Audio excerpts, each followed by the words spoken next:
this process actually works and what kind of this apparatus is? Yeah, sure.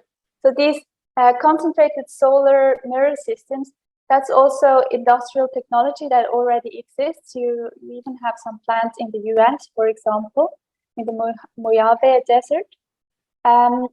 But in these cases, you have a steam turbine standing at the bright spot that produces electricity.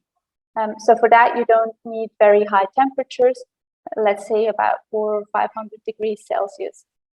But in order to produce synthetic fuels, you need way higher temperatures, around 1,500 degrees. So we're working in a completely different temperature range with our technology. So we first produce this very, very high temperature process heat with the concentrated solar systems.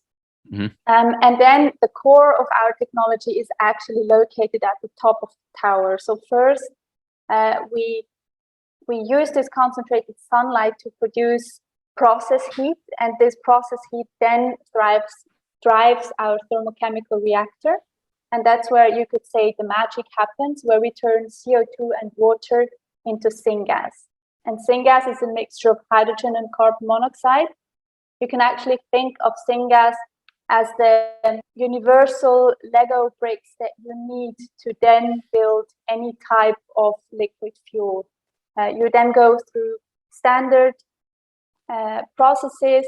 For example, you can use Fischer-Tropsch process to liquefy the syngas. You then have like the synthetic crude oil, and then you refine it to extract jet fuel, diesel, or gasoline from it. Oh yeah, it sounds like a really a cool process. I think I have a few questions here. So the first one, it's a solar fuel, right? And the way I understand the process that you define, the main ingredient you're taking from the solar is you're essentially using it as a way, a means of generating heat. There's nothing necessarily magic about the rays of the sun. It's just that's a renewable way to generate the heat that you need to drive this process. Is that accurate? Yes, that's right. And then this, maybe a question, a high level one.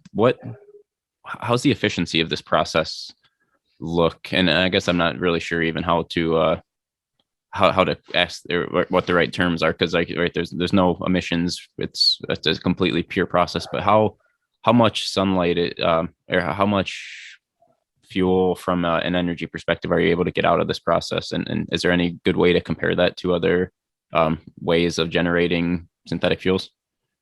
Yeah, so the overall solar to fuel efficiency can go up to 30%, which is very efficient when you compare it to other production types of synthetic fuels.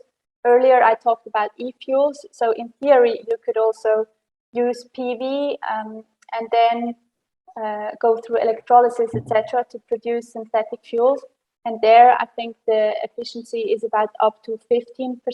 So we believe that in the future we can achieve efficiencies that are about twice as high.